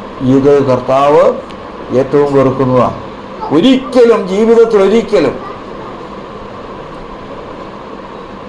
ഒരു സഭയിൽ എഴുന്നേറ്റ് നിന്ന്, അത് ഏത് ആളായിരുന്നാലും, ഞാൻ എന്നെ ഉയർത്തി കുലീനനാണെന്ന് പറഞ്ഞാൽ, ഞാൻ എൻ്റെ കുലീനൻ നിന്ന് എനിക്ക് തോന്നി ഞാൻ പറഞ്ഞാൽ, അന്ന് അവൻ്റെ ഇസ്രായേൽ പൗരത നഷ്ടപ്പെടും. കാരണം ഇസ്രായേൽ ആരാ? ഇന്ന് ലോകത്തിൽ പാലസ്തീനിൽ കാണുന്ന ഇസ്രായേലല്ല ഇസ്രായേൽ എന്ന് പറഞ്ഞാൽ ആരാ? ഫിലിപ്പിലേഖനം 3-ാം അധ്യായത്തിൽ വായിക്കുന്നത്, നാമല്ലോ പരിച്ഛേദനക്കാർ. ഇസ്രായേൽ എന്ന് പറഞ്ഞാൽ നമ്മളാണ്. എന്താ കാരണം? ദൈവത്തിൻ്റെ ആത്മാവ് കൊണ്ട് ആരാധിക്കുന്നു. 2, ജഡത്തിൽ ആശ്രയിക്കാതിരിക്കുന്നു. പിന്നെ ക്രിസ്തു യേശുവിൽ പ്രശംസിക്കുന്നു. പ്രശംസ മുഴുവൻ എവിടെയാ? ക്രിസ്തു യേശുവില. എൻ്റെ ബലത്തിലോ എൻ്റെ ജ്ഞാനത്തിലോ എൻ്റെ കുലീനതയിലോ ഞാൻ പ്രശംസിക്കില്ല. അതുകൊണ്ടാണ് ആരായിരുന്നാലും ഒരു ചെറിയ കാര്യം മതി അവൻ ഇസ്രായേൽ പൗരതയിൽ നിന്ന് നീങ്ങിപ്പോവാൻ. ബാക്കിയെല്ലാം വിളിച്ചപ്പോൾ തന്നെ കർത്താവ് പറഞ്ഞിരിക്കുന്നതാണ്, നീ അത് ചെയ്യരുത്. ആ സമയത്ത് നിന്നെ ഈ പൗരത നിനക്ക് നഷ്ടപ്പെടും. ഇത് ദൈവത്തിൻ്റെ വചനത്തിൽ നിന്ന് പഠിപ്പിച്ചിടയിലേക്ക് കൊണ്ടുപോകുന്നേ. അതുകൊണ്ടാണ് കർത്താവിൻ്റെ വചനത്തിൽ നമ്മൾ പഠിക്കുന്നത്, നാമല്ലോ പരിച്ഛേദനക്കാരൻ. എന്നാൽ അനേകർ സ്വന്തം കഴിവിലും സ്വന്തം കുലീനതയിലും സ്വന്തം ബലത്തിലും സ്വന്തം ജ്ഞാനത്തിലും എല്ലാം പ്രശംസിക്കാം. ഒരിക്കലും ഒരു ഇസ്രായേലിന് അത് ചെയ്യില്ലെന്നാണ്. ഒരു ഇസ്രായേലിന്, ഒരു യഹൂദന് അത് ചെയ്യാൻ പാടില്ല. അതാണ് അവൻ്റെ സ്വന്തം കാഴ്ചയ്ക്ക് അവൻ എളിയവനായിരിക്കും. അപ്പോസ്തലനായ പൗലോസിൻ്റെ ജ്ഞാനം എന്ന് പറഞ്ഞു കഴിഞ്ഞാൽ, എത്ര നാള് അദ്ദേഹം, ആ കർത്താരദാസൻ പറഞ്ഞ ഒരു വിഷയം എത്ര നാള് ധ്യാനിച്ച്, ഇന്നും പെയിൻറ്റിങ് കിടക്കുന്നുണ്ട്. എത്ര നാൾ ധ്യാനിച്ച് കർത്താവിൻ്റെ കൃപ കൊണ്ട് അത് മനസ്സിലാക്കി തന്നെന്നറിയാം. പത്രോസ് പോലും പറയുന്നുണ്ട്, നമ്മുടെ സഹോദരനായ പൗലോസ് ചില കാര്യങ്ങളൊക്കെ പറഞ്ഞിട്ടുണ്ട്, നമുക്ക് ഗ്രഹിക്കാനത് ബുദ്ധിമുട്ടുള്ളതാണ് എന്ന് പത്രോസ് വരെ പറഞ്ഞത്. അത്രമാത്രം ജ്ഞാനിയായിരുന്നു ആര്? പൗലോസ്. പക്ഷെ ദൈവം തിരഞ്ഞെടുത്ത ആരെയെന്നാ പറഞ്ഞു? ജ്ഞാനികളെ അല്ല, പിന്നെയോ ജ്ഞാനം ഇല്ലാത്തവരെ തിരഞ്ഞെടുത്തേ. പിന്നെ എങ്ങനെയാ അദ്ദേഹം ഇവിടെ വന്നേ? പിന്നെ എങ്ങനെയാ ഈ അത്രയും ജ്ഞാനം ഇല്ലാത്തവരെ കർത്താവ് തിരഞ്ഞെടുത്തതെങ്കിൽ ഈ ജ്ഞാനമുള്ള പൗലോസ് എങ്ങനെയകത്ത് വന്നു? പൗലോസിനോട് ചോദിച്ചാൽ ഒറ്റ കാര്യം പറയും. എന്താ പൗലോസ് പറയുന്നത്? കൊരിന്ത്യർക്ക് ലേഖനം എഴുതുമ്പോൾ പറയുന്ന വാക്കാണ്, അറിയേണ്ടതുപോലെ നാം ഇന്ന് വരെ ഒന്നും അറിഞ്ഞിട്ടില്ല. ഇതൊന്നുമില്ല. ഇന്ന് വരെ നാം അറിയേണ്ടതുപോലെ ഒന്നും അറിഞ്ഞിട്ടില്ല. അപ്പോൾ ആ മനുഷ്യന്റെ ഉള്ളിൽ തനിക്ക് തന്നെ, തൻ്റെ ഉള്ളിലേക്ക് നോക്കുമ്പോൾ താൻ ആരാ? ജ്ഞാനഹീനനാണ്. മാത്രമല്ല കൊരിന്ത്യർക്ക് ലേഖനം എഴുതുമ്പോൾ ഇപ്പുറം പറയുന്നുണ്ട്, ബലഹീനനാണ്. ശരീരശക്തി ബലഹീനമാണ്. പിന്നെ ഞാൻ ഇതെല്ലാം എനിക്കുണ്ടെങ്കിലും ക്രിസ്തുവിൻ്റെ പരിജ്ഞാനത്തെ വെച്ച് നോക്കുമ്പോൾ ഇതൊക്കെയും ചവറാണ്. അതാണ് അവന് കഥാദാസനെ തിരഞ്ഞെടുക്കാനുള്ള കാരണം. അതാണ് അവിടെയാണ് ദൈവത്തിന് സഹായിക്കാൻ കഴിയുന്നത്. അതാണ് അവിടെ എഴുതിയിരിക്കുന്നത്. നമ്മൾ വായിച്ചു കേട്ടല്ലോ, ഞാൻ എളിമപ്പെട്ടു,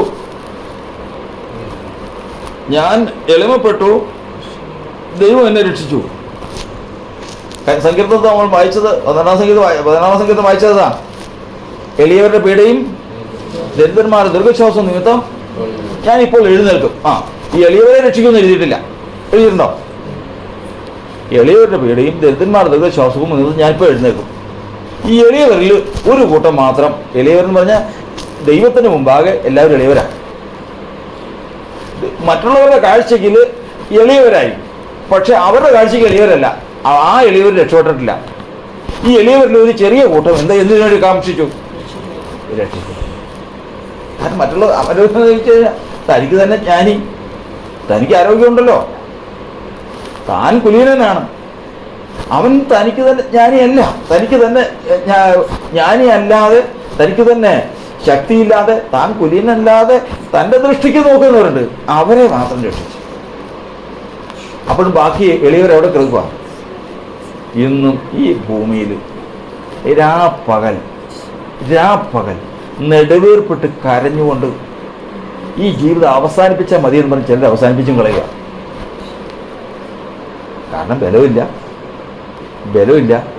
ജ്ഞാനമില്ല, ബോധമില്ല, ഒരു മഹിമയില്ല. പക്ഷെ അവൻ്റെ ഉള്ളിലിരിക്കുന്ന തന്നെ. ഇന്ന് ഞങ്ങൾ ചോദിച്ചെങ്കിൽ എൻ്റെ 3 തലമുറ മുമ്പ് ആരായിരുന്നു? ഇന്ന് ശക്തിയില്ലെങ്കിലും അത്ര ശക്തിയുണ്ട്. അവൻ എളിയവനല്ല, അവൻ അവിടെ കിടന്ന് നശിക്കുന്നതല്ലാതെ,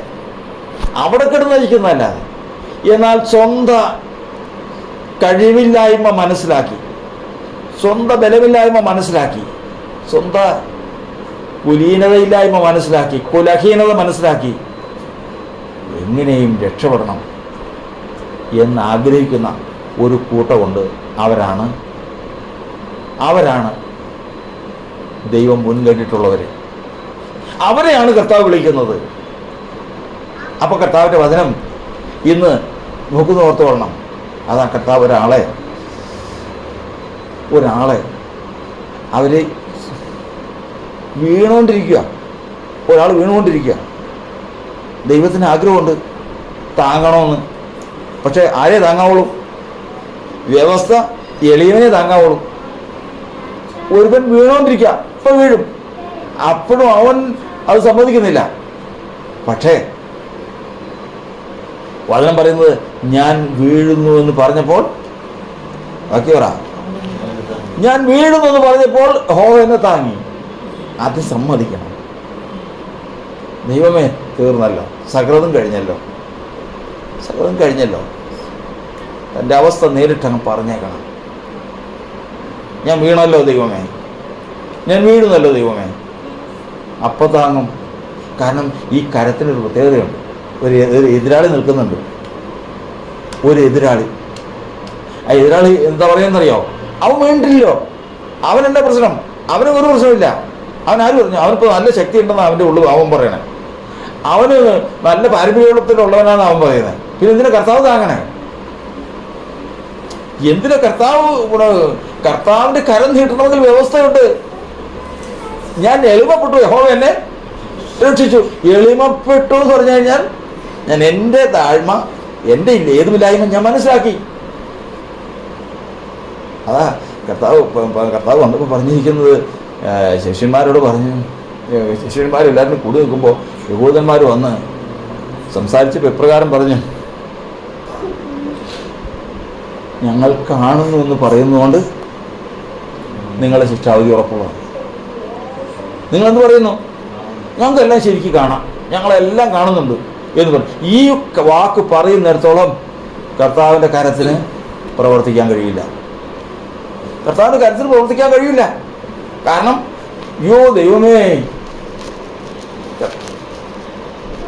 തനിക്ക് ശത്രുക്കളെ മുഴുവനും ഒരൊറ്റ ശക്തിക്ക് നശിപ്പിക്കാൻ കഴിയുമെന്ന് വിചാരിച്ച് ശിംശോൻ എഴുന്നേറ്റു. സാധിച്ചില്ല. കാരണം തൻ്റെ ശക്തി പോയി. തൻ്റെ ഉള്ളിലെ ആഗ്രഹം മാത്രമേ ഉള്ളൂ.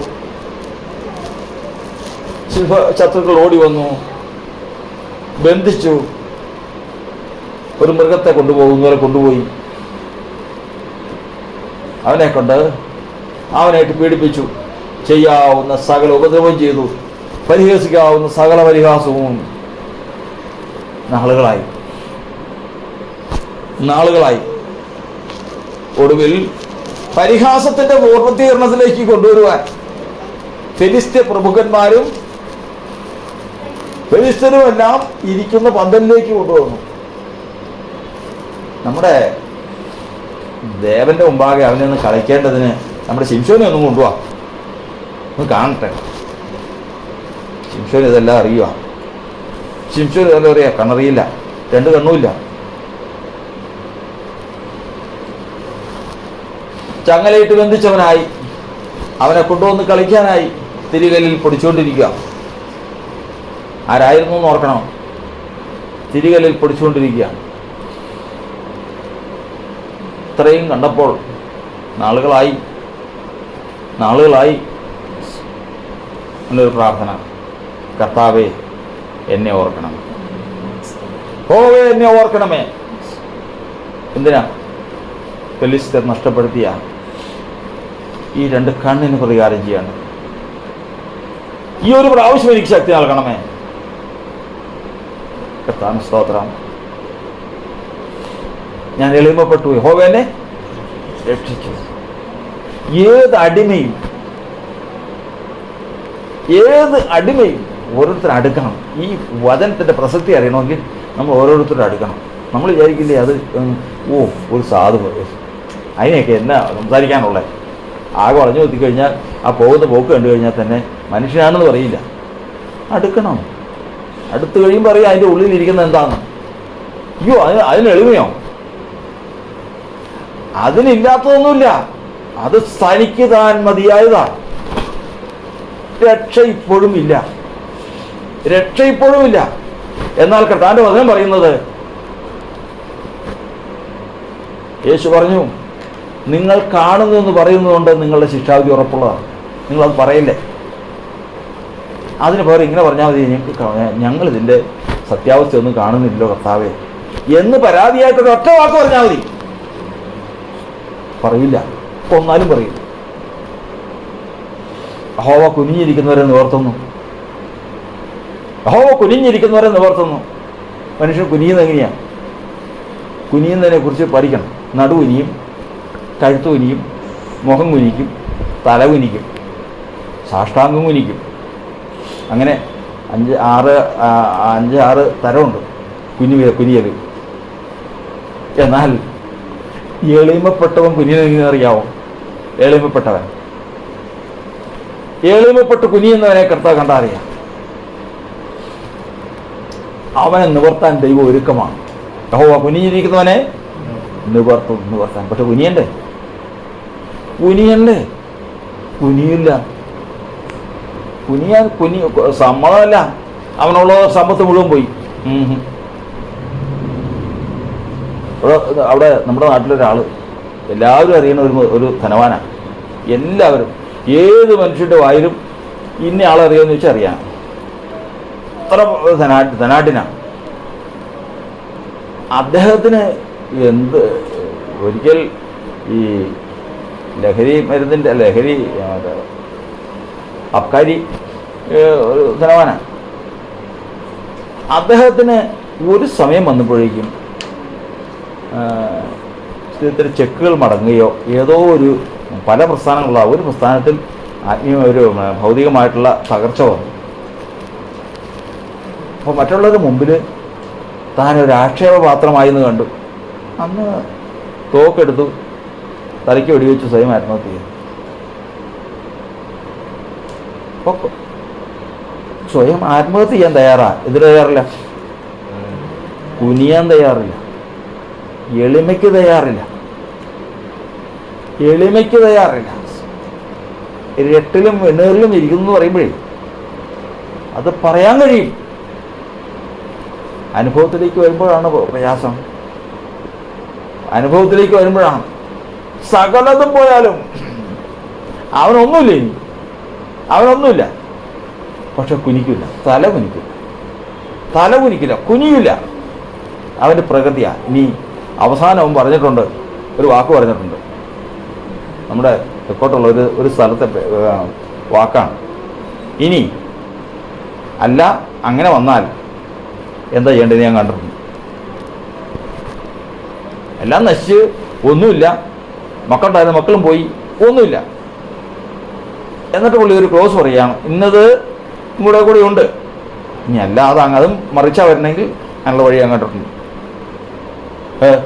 അത് കൂടെ കഴിഞ്ഞിട്ട് കുനിയാന്നല്ല, പിന്നെയോ അതും കൂടെ നടന്നിട്ടില്ലെങ്കിൽ എൻ്റെ ജീവിതം ഞാൻ അവസാനിപ്പിച്ച് കളയും എന്നുള്ള സൂചനയാ പറയാം. ഈ ലോകത്തിൽ മുഴുവൻ നടന്നുകൊണ്ടിരിക്കുന്ന കാര്യമാണ്. എന്നാൽ ദൈവം നോക്കുന്നത് ഒരു എളിയവൻ, തനിക്ക് തന്നെ എളിയവനായിട്ടുള്ളവൻ, തല കുനിക്കുന്നവൻ, ഞാൻ വീഴുന്നു എന്ന് പറയുന്നവൻ, എനിക്ക് കണ്ണു കാണുന്നില്ല എന്ന് പറയുന്നവൻ, ഞാൻ ഏതുമില്ല എന്ന് പറയുന്നവൻ, ആത്മാവിൽ ദരിദ്രനായിരിക്കുന്നവൻ ആരുണ്ട്? ആരുണ്ട്? ഉണ്ടെങ്കിൽ അവിടെ ദൈവമുണ്ട്. ഉണ്ടെങ്കിൽ അവരെ രക്ഷിപ്പാൻ ദൈവം അവിടെ ഉണ്ടെന്ന്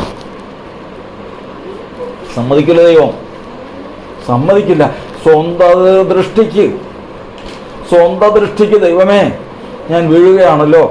ഒരു വിശ്വാസിയുടെ ജീവിതമാണെങ്കിൽ ഓർത്തുകൊള്ളണം, ഞാൻ വീഴുകയാണല്ലോ ദൈവമേ, ഞാൻ അന്ധനാണല്ലോ ദൈവമേ, ഞാൻ ശക്തിയില്ലാത്തവനാണല്ലോ ദൈവമേ, ഞാൻ ബലഹീനനാണല്ലോ ദൈവമേ എന്ന് അടിസ്ഥാനപരമായിട്ട് സ്വന്തത്തിലേക്ക് നോക്കി, തൻ്റെ അവസ്ഥ നോക്കി അതിനെ പറയുന്നവൻ, അതിനെ ഹൃദയത്തിൽ ധ്യാനിച്ച് പറയുന്നവൻ ദൈവത്തിൻ്റെ വിടുതൽ അനുഭവിക്കാതിരിക്കില്ല. കാരണം അങ്ങനെയുള്ളവൻ നശിക്കാതിരിക്കാൻ ദൈവത്തിൻ്റെ വചന വ്യവസ്ഥയുണ്ട്. ഈ മുഴുവൻ ലോകത്തെയും ചലിപ്പിക്കുന്ന വചനമാണ്. ഇതിന് മാറ്റമില്ല. ആ വചനമാണ് പറയുന്നത്. അനുഭവത്തിലാണ് പറയുന്നത്. എന്താ അറിയാമോ? ഞാൻ എളിമപ്പെട്ടു, യഹോവ എന്നെ രക്ഷിച്ചു. എന്താ കാരണം? എളിമപ്പെട്ടതിൻ്റെ കാരണം അറിയാമോ? ഇതുവരെ രക്ഷയില്ലായിരുന്നു. എന്താ കാരണം? അതിൻ്റെ 3-ാം വാക്യം മുതൽ വായിക്കണം, അപ്പോഴേ അറിയാം. ഞാൻ അതാ പറഞ്ഞ് 114 വാക്യത്തിൽ വിവരിക്കണമെങ്കിൽ ഇവിടെയൊന്നും സമയം പോരാന്ന് പറഞ്ഞ്. അതിന് 3-ാം വാക്യത്തിൽ മരണവാസങ്ങൾ കുറേ ദിവസമായി തുടങ്ങിയിട്ട്, കുറേ നാളായി പ്രവർത്തനം തുടങ്ങിയിട്ട്, ഈ ആളെ ഒന്ന് എളിയവനാക്കാൻ, ഈ ആളെ ഒന്ന് തലവലിപ്പിക്കാൻ, ഈ ആളെ ഒന്ന് സ്വന്തം തെറ്റ് സമ്മതിപ്പിക്കാൻ കുറേ നാളായി പണി തുടങ്ങിയിട്ട് മരണവാസങ്ങൾ എന്നെ ചുറ്റി. മരണവാസങ്ങൾ ചുറ്റിയാലെന്ന് കാര്യമെന്നറിയാമോ? മരണത്തിൻ്റെ പാശം എന്ന് പറഞ്ഞു കഴിഞ്ഞാൽ മരണത്തിൻ്റെ ഏലീശയ്ക്ക് ഏത് വന്നു? ഏലീശയ്ക്ക് രോഗം വന്നു. എന്ത് രോഗം വന്നു? പറ. ഏലീശയ്ക്ക് മരണകരമായ രോഗം വന്നു, മരിക്കത്തക്ക രോഗം വന്നു. മരണപാശങ്ങൾ എന്നെ ചുറ്റി. അതായത് ഇത് അവസാനം മരണപാശം ചുറ്റിയാൽ പ്രത്യേകത എന്നറിയാം. മരണപാശം ചുറ്റിക്കഴിഞ്ഞാൽ പ്രത്യേകത വെച്ച് കഴിഞ്ഞാൽ വേറെ ആരൊന്നും പറഞ്ഞിട്ട് കാര്യമില്ല. അവിടെ ഒന്നും ചികിത്സയൊന്നും ഇല്ല. ചികിത്സയില്ല. ബാക്കി ഒരു കാര്യം നടക്കില്ല.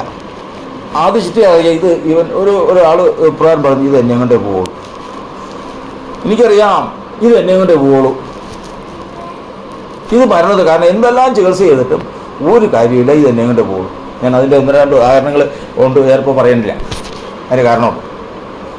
അപ്പോൾ ഇത് എന്നെ കൊണ്ടേ പോകൂ, മരണപാശങ്ങൾ എന്നെ ചുറ്റി. എന്തിന്? ഈ സമയത്തും രക്ഷപ്പെടാം, പക്ഷെ തയ്യാറില്ല. അടുത്ത് പാതാള വേദന. എന്ന് പറഞ്ഞാൽ മറ്റുള്ള വേദന വരെയല്ല, പാതാള വേദന. പാതാളത്തിലേക്ക് പോകുന്നതിൻ്റെ ആരംഭം വരുമ്പോൾ നമുക്ക് മനുഷ്യന് തോന്നുന്ന കാര്യം എന്താ? മനുഷ്യന് പാതാളത്തിലേക്ക് ഒരാൾക്കുള്ള യാത്രയാണ്. ഇപ്പോൾ ഡൽഹിക്ക് പോകാൻ പോകുമ്പോഴത്തേക്കും ഏറ്റവും ആദ്യം എന്നായ റെയിൽവേ സ്റ്റേഷനിൽ ചെല്ലണം. അപ്പോൾ നിസാമുദ്ദീനോ KK എക്സ്പ്രസ്സോ വരും. അതിലേക്ക് ഇങ്ങനെയൊക്കെയാണ് അതിൽ ലക്ഷണം. ഇതുപോലെ പാതാളത്തിലേക്കുള്ള യാത്രയാണെങ്കിൽ ഏറ്റവും ആദ്യമേ തന്നെ വരുന്ന ഒരു അടയാളം എന്താ? അതാണ് പറഞ്ഞത്, ആകൃത്യഭാരം ചുമക്കുന്ന ജനം. ഭാരം ഉണ്ടാകും. എന്ത് ഭാരം? ആകൃത്യഭാരം. 2 ആകൃത്യം എന്തായിത്തീരും? ഒരു മനുഷ്യൻ ഒരു രോഗിയായിത്തീർന്നാൽ നിങ്ങൾ സഭയിൽ മൂപ്പനം അവനുവേണ്ടി പ്രാർത്ഥിപ്പിൻ, എണ്ണ പുരട്ടി അവനുവേണ്ടി പ്രാർത്ഥിപ്പിൻ. അവൻ പാപം ചെയ്തിട്ടുണ്ടെങ്കിൽ അവനോട് ക്ഷമിക്കും, ഇല്ല എങ്കിൽ അത് വിഷയമാണ്. അപ്പോൾ അതായത് അടുത്ത് മരണപാശം. അകൃത്യഭാരം ചുമന്നുകൊണ്ട് നടന്ന് കുറച്ച് കഴിയുമ്പോഴത്തേക്കും വരുന്നതാണ് എന്ത്? മരണപാശം ചുറ്റിക്കഴിഞ്ഞാൽ, കഴിഞ്ഞു കഴിഞ്ഞാൽ അടുത്തതാണ് എന്ത് തന്നെ? പാതാള വേദന. അതിൻ്റെ ഇടയ്ക്ക് ചില ഒക്കെ ഉണ്ട്. അപ്പോൾ ഇതിൻ്റെ വഴികളാണ്. ഇതൊക്കെ യാത്രയിൽ കാണും. നമ്മൾ ഓരോന്ന് പോകുമ്പോഴത്തേക്കും, ഒന്ന് കേരളത്തിലേക്ക് പോകുമ്പോൾ എന്തൊക്കെ കാണാമെന്ന് ചോദിച്ചു കഴിഞ്ഞാൽ, സേലത്ത് ചെല്ലുമ്പോൾ അത് കാണാം, ഈറോഡ് ചെല്ലുമ്പോൾ അത് കാണാം, കോയമ്പത്തൂർ ചെല്ലുമ്പോൾ, പാലക്കാട് ചെല്ലുമ്പോൾ അത് കാണാം, ഇങ്ങനെ നെന്മാറ ചെല്ലുമ്പോൾ അത് കാണാം. ഇങ്ങനെയൊക്കെയുള്ള കാര്യങ്ങളൊക്കെ പറയുന്നത് പോലെ ഈ യാത്രയിലുള്ളതാണ് ഒന്നാമത്തെ അകൃത്യഭാരം. മരണപാശം, പിന്നെ പാതാളവേദന, ഇതെല്ലാം വന്ന് പാതാളവേദനയും വന്ന് ഇനി അടുത്ത എങ്ങോട്ടാ ഇനി ഒരൊറ്റ കാര്യമുള്ളൂ, മരണത്തിന് കീഴ്പ്പെട്ട് പാതാളത്തിലേക്ക് പോകുന്ന അവസ്ഥയിലേക്കാണ്. ഈ അവസ്ഥ വന്നു, പാതാള വേദന തന്നെ പിടിച്ചു. ഞാൻ കഷ്ടവും സങ്കടവും അനുഭവിച്ചു. കേട്ടല്ലോ, ഇങ്ങനെയൊക്കെ വന്നാലുള്ള കഷ്ടവും സങ്കടവും വെച്ച് കഴിഞ്ഞാൽ അത് വലുതാണ്. അയ്യോ യഹോവേ, എന്റെ പ്രാണനെ രക്ഷിക്കണമേ എന്ന് ഞാൻ യഹോവയുടെ നാമം വിളിച്ചപേക്ഷിച്ചു. കർത്താവേ, എൻ്റെ ശരീരത്തെ, ജീവനെ രക്ഷിക്കണമെന്നല്ല, പിന്നെയോ എല്ലാം പൊക്കോട്ടെ കർത്താവേ, എന്ത് രക്ഷിക്കണം? സമയത്ത് എല്ലാം പാകം തെറ്റി. പാതാള വേദനകൾ പിടിച്ചു, മരണപാശങ്ങൾ ചുറ്റി, രക്ഷയില്ല എന്ന് മനസ്സിലായി. എൻ്റെ പ്രാണനെ രക്ഷിക്കണമേ എന്ന് പറഞ്ഞു. അപ്പോൾ പ്രാണവേദനയിലായി, എൻ്റെ പ്രാണന് അപകടത്തിലായി. ഒരു മനുഷ്യൻ്റെ അവസാനത്തെ വെല്ലുവിളിയാണ്. നമ്മൾ ചിന്തിക്കും, ഒരു മനുഷ്യൻ്റെ ഏറ്റവും വലിയ വേദന എന്ന് പറഞ്ഞാൽ മരണവേദന. എന്നാൽ വിശ്വാസികൾ പഠിക്കുന്നത് ഏത് മരണവേദന? ഭൗതിക മരണവേദനയേക്കാൾ വലുതാണ് ആത്മീക മരണവേദന.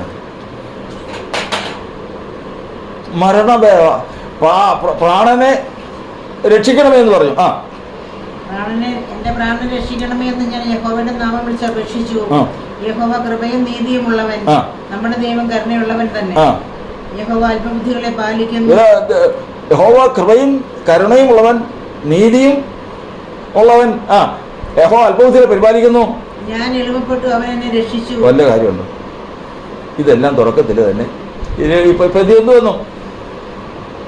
ഈ പറഞ്ഞ നിലവിളിയും ഇതും എല്ലാം കഴിഞ്ഞതിന് മുമ്പ് ഇതൊന്ന് ചെയ്തെങ്കിൽ മതിയായിരുന്നു. എന്ത് ചെയ്തെങ്കിൽ എളിമപ്പെട്ടാൽ മതിയായിരുന്നു. എൻ്റെ കാഴ്ചയ്ക്ക് ഒന്നുമില്ല എന്നൊന്ന് സമ്മതിച്ചാൽ മതിയായിരുന്നു. ഞാനൊന്ന് തലവലിച്ചാൽ മതിയായിരുന്നു. ഇത്രയും ഈ ഘട്ടത്തിൽ വരെ. പക്ഷേ ഇത്രയും ഘട്ടത്തിലേക്ക് വരുമ്പോഴാണ് അഹിത്തോബിൽ ഇതുപോലെ അനേകർ ഇനി ജീവിച്ചിട്ട് കാര്യമില്ല. ഏതായിരുന്നാലും ഞാനിത് സഹിച്ചു മടുത്തു, ഇനി ജീവിച്ചിട്ട് കാര്യമില്ല. എടുത്തൊരു കയറ്, ഗ്രഹകാര്യങ്ങൾ പോയി ക്രമപ്പെടുത്തി, ഭാര്യയോടും മക്കളോടൊക്കെ കാര്യങ്ങളൊക്കെ പറഞ്ഞ്, അന്ത്യ കാര്യങ്ങൾ പറയാനുള്ളതൊക്കെ പറഞ്ഞ് ഏർപ്പാട് ചെയ്ത് ഒച്ചത്തൊക്കെ എഴുതി വെച്ച് കാണും. ഇതൊക്കെ എഴുതി വെച്ചതിന് ശേഷം പോയി തൂങ്ങിച്ചെത്തും. കാരണം എന്തിനു തയ്യാറില്ല? എളിമപ്പെടാൻ തയ്യാറില്ല. കാരണം ദാവീദിനോട് പറഞ്ഞാൽ മതിയല്ലോ, ദാവീദിൻ്റെ അടുക്കൽ പറഞ്ഞാൽ മതി, ദാവീദ് ഞാൻ തെറ്റിപ്പോയി, ഞാൻ എൻ്റെ കുഞ്ഞുമോളുടെ അവളോടുള്ള സ്നേഹത്തിൽ ഞാനൊരു പ്രതികാര കാര്യങ്ങളൊക്കെ ചിന്തിച്ച് ചെയ്തു പോയി, ക്ഷമിക്കണം എന്ന് പറഞ്ഞാൽ അവിടെ നീക്കുപോക്ക് ഉണ്ടാകും. പക്ഷെ അന്നേരം എന്ത് ചെയ്യണം? എളിമപ്പെടണം, താഴണം, കുനിയണം, താൻ ഏതുമില്ലായെന്ന് പറയണം. അത് സമ്മതം തയ്യാറില്ല. എന്നാൽ ഇവിടെ കർത്താവിന്റെ വചനം പറയുന്നത് ഞാൻ എളിമപ്പെട്ടു, കർത്താവിനെ രക്ഷിച്ചു. അപ്പൊ എന്തിനു വേണ്ടിയിട്ടുള്ളതായിരുന്നു? ഇത് മുഴുവൻ ഒറ്റ കാര്യത്തിന് വേണ്ടിയിട്ട്, എളിയവനാകാനല്ല, പിന്നെയോ സ്വന്തം കാഴ്ചയ്ക്ക് എളിയവനാകാൻ ദൈവം ചികിത്സിക്കുന്ന ഒരു വിഭാഗം, ഈ ലോകത്തിൽ കണ്ണിലെ കൃഷ്ണമണി പോലെ കാക്കുന്ന ഒരു വിഭാഗം സ്വന്തം കാഴ്ചയ്ക്ക് എളിയവരായിരിക്കുന്നു. ഏതുമില്ല, അഗതി തന്നെത്താൻ നിങ്ങൾ ഏൽപ്പിക്കുന്നു. എവിടെയെങ്കിലും പോകാൻ ഇതില്ലെങ്കിൽ വേറെ എവിടെയെങ്കിലും ആശ്രമിക്കാനുണ്ടെന്ന് പറയുന്നവൻ അവൻ രക്ഷപ്പെടില്ല. പിന്നെയോ അഗതി. നിന്റെ സന്നിധി വിട്ട് ഞാൻ എവിടെ പോകാനാ? പോകാനില്ല. ഓർപ്പയ്ക്ക് പോകാനുണ്ട് ഒരു ഇവിടം വിട്ടാലും ഉണ്ട്. പക്ഷെ രൂത്തിനില്ല. അഗതിയാണ്. തന്നെത്താനെ ഏൽപ്പിക്കുക, എളിയവനാണ്. അവനെ രക്ഷിപ്പാനാണ് നമ്മുടെ ദൈവം ഒരുങ്ങിയിരിക്കുന്നത്. അവനാലുള്ള രക്ഷ അത് പ്രാപിപ്പാനാണ്. എളിയവരുടെ നിലവിളിയും ദരിദ്രന്മാർ ദീർഘശ്വാസവും നിമിത്തം ഞാനിപ്പോൾ എഴുന്നേൽക്കും. എളിയവരുടെ നിലവിളി എത്ര പേരുണ്ട് നിലവിളിക്കുന്നവർ? എളിയവരുടെ നിലവിളിക്ക് കർത്താവ് കേട്ടോണ്ടിരിക്കുക. എന്താ എളിയവരുടെ നിലവിളി കർത്താവ് കേട്ടോണ്ടിരിക്കുക? ഇതിൽ എത്ര പേര് സിദ്ധമായ ദൈവം എവിടെയെന്ന് ചോദിക്കുന്നുണ്ട്.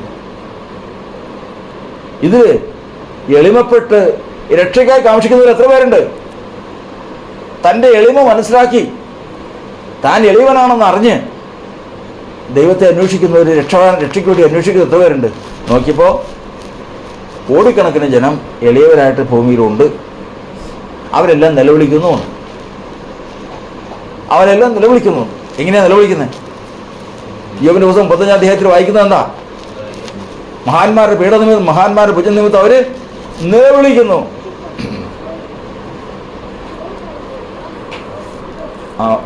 ബാക്കി നമ്മളൊന്ന് വായിച്ചു.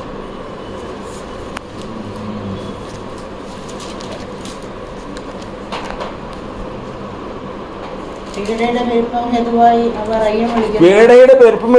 അവർ അയ്യം വിളിക്കുന്നു. എന്നാലും താനും വിളിക്കില്ല. എന്ത് വിളിക്കുന്നു?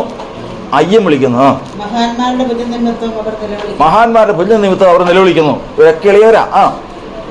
എങ്കിലും രാത്രിയിൽ സ്തോത്രഗീതങ്ങളെ നൽകുന്നവനും ഭൂമിയിലെ മൃഗങ്ങളെക്കാൾ നമ്മെ പഠിപ്പിക്കുന്നവനും ആകാശത്തിലെ പക്ഷികളെക്കാൾ നമ്മെ ജ്ഞാനികളാക്കുന്നവനുമായി എന്റെ സൃഷ്ടാവായ ദൈവം എവിടെയെന്ന് ഒരിക്കലും ചോദിക്കും. ഒരൊറ്റ എണ്ണം ചോദിക്കണമല്ലോ.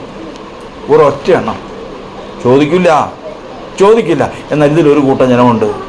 രക്ഷയ്ക്കായി കാക്ഷിക്കുന്നവനെ ഞാനതിലാക്കും. ആ രക്ഷയിലാക്കും. കർത്താവിന് സ്തോത്രം. അതുകൊണ്ട് ദൈവത്തിൻ്റെ വചനം പറയുന്നത് തൻ്റെ ഏതുമില്ലായ്മ, താൻ തൻ്റെ ദൃഷ്ടിക്ക് എളിയവനായിരിക്കുന്നിടത്തോളം ഇൻഷുറൻസ് പോലെയാ ഭദ്രമായിരിക്കും കർത്താവിൻ്റെ കരങ്ങളിൽ. തൻ്റെ ദൃഷ്ടിക്ക് താൻ മതിയായവനായി തോന്നിയാൽ അന്ന് എൻ്റെ ബുദ്ധി കൊണ്ടും എൻ്റെ ശക്തി കൊണ്ടും എൻ്റെ കഴിവ് കൊണ്ടും ഇതിൽ നിന്ന് രക്ഷപ്പെടാമെന്ന് വിചാരിക്കുന്നുണ്ടെങ്കിൽ ദൈവം കൂടെയില്ല എന്നർത്ഥം. അഗതി തന്നെത്താന്നെങ്കിലും ഏൽപ്പിക്കുന്നു. എളിയവരെ പേടിയും ദരിദ്രന്മാർ ദൈവവിശ്വാസം നിർത്തി ഇപ്പോൾ ഞാൻ എഴുന്നേൽക്കും. രക്ഷയ്ക്കായി കാക്ഷിക്കുന്നതിലാക്കും. രക്ഷയ്ക്കായി കാക്ഷിക്കാം. രക്ഷിക്കുന്ന ഒരുവനുണ്ട്. ഒരുവനേ ഉള്ളൂ. അവനാണ് കർത്താവ്. അതാണ് സങ്കീർത്തനം നമ്മൾ വായിച്ചു കേട്ടത്. ഭയവും കഷ്ടവും എന്നെ പിടിച്ചു. മരണപാശങ്ങൾ എന്നെ ചുറ്റി. പാതാളവേദനകൾ എന്നെ പിടിച്ചു. കഷ്ടവും സങ്കടവും ഞാൻ അനുഭവിച്ചു. കരുണയും കൃപയും ഉള്ളവനാണ്. എൻ്റെ പ്രാണനെ രക്ഷിക്കണമേ എന്ന് ഞാൻ കർത്താവിൻ്റെ നാമത്തെ വിളിച്ചപേക്ഷിച്ചു. അവിടെ ഒന്നുമല്ല രക്ഷ വന്നത് അവിടെ ഞാൻ എളിമപ്പെട്ടു, യഹോവ എന്നെ രക്ഷിച്ചു. നമുക്ക് എളിമപ്പെടാം. നമുക്ക് ആശ്രയിപ്പാൻ ഒരു ദൈവമുണ്ട്. നമുക്ക് ആശ്രയിപ്പാൻ ഒരു ദൈവമേ ഉള്ളൂ. നമുക്ക് ആശ്രയിപ്പാൻ ഒരു നാമമേ ഉള്ളൂ. മറ്റൊരാശ്രയം നമുക്കില്ലാതിരിക്കട്ടെ. നാം ദൈവത്തിന് മുമ്പായ അഗതികളായിരിക്കട്ടെ. നമ്മുടെ പ്രത്യാശ കർത്താവിങ്കൽ, നമ്മുടെ രക്ഷ നമ്മുടെ കർത്താവിങ്കൽ. കർത്താവിന് സ്തോത്രം. ഹല്ലേലൂയ. പരിശുദ്ധനായ ദൈവമേ, സ്വർഗ്ഗസ്ഥ പിതാവേ, ഞങ്ങളെ കർത്താവ് കേൾപ്പിച്ച വചനങ്ങൾക്കായി സ്തോത്രം. ഞങ്ങൾ കർത്താവിൻ്റെ വചനമനുസരിച്ച് ഞങ്ങൾ ദൈവമേ സ്വന്തദൃഷ്ടിക്ക് എളിയവരായി ദൈവത്തിന് മുമ്പാകെ ഇരുന്ന് കർത്താവിൻ്റെ സന്നിധിയിൽ ആയിരിക്കാൻ ഞങ്ങളെ കരുതിക്കൊള്ളുമാറാകണം. കർത്താവിൻ്റെ നാളിലേക്ക് വേണ്ടി കർത്താവ് ഞങ്ങളെ ഒരുക്കിക്കൊള്ളുമാറാകണം. കർത്താവേ, ഞങ്ങൾക്ക് തന്നെ ജ്ഞാനികളായിട്ട് തോന്നരുത്, ശക്തന്മാരായിട്ട് തോന്നരുത്, കുലീനരായിട്ട് തോന്നരുത്. ഞങ്ങൾ കർത്താവിൻ്റെ മുമ്പാകെ താഴട്ടെ, കുനിയട്ടെ. ഞങ്ങൾ കുരുടരെന്ന് ഞങ്ങൾ തന്നെ മനസ്സിലാക്കി കർത്താവിൻ്റെ മുമ്പാകെ സമ്മതിക്കട്ടെ. ഞാൻ വീഴുന്നു എന്ന് പറഞ്ഞപ്പോൾ കർത്താവ് താങ്ങിയെന്ന് പറഞ്ഞതുപോലെ ഞങ്ങളുടെ അവസ്ഥ ഞങ്ങൾ അറിഞ്ഞ് ഞങ്ങൾ ദൈവം മുമ്പാകെ താഴ്ത്തി ദൈവത്താൽ വിടുതൽ പ്രാപിപ്പാൻ ഞങ്ങൾക്ക് കൃപ നൽകി തരുമാറാകണമെന്ന്. ഹല്ലേലൂയ. പ്രതികൂലങ്ങൾ അനവധി വന്നാലും അനുകൂലമെനിക്കവനെന്നാളും പ്രതികൂലങ്ങൾ അനവധി വന്നാലും അനുകൂലമെനിക്കവനെന്നാളും തിരുജീവനദാനവനിനിമേലും കൃപയാൽ നടത്തുമെന്നെ. തിരുജീവനദാനവനിനിമേലും കൃപയാൽ നടത്തുമെന്നെ. കൃപയും ആശ്രയം. ഹല്ലേലൂയ. കൃപയും വൈരികൾ വന്നാലും എതിരുയർന്നാലും കൃപമതിയെന്നാളും വൈരികൾ വന്നാലും എതിരുയർന്നാലും കൃപമതിയെന്നാളും നമുക്ക് ഓരോരുത്തരുടെ സാക്ഷ്യം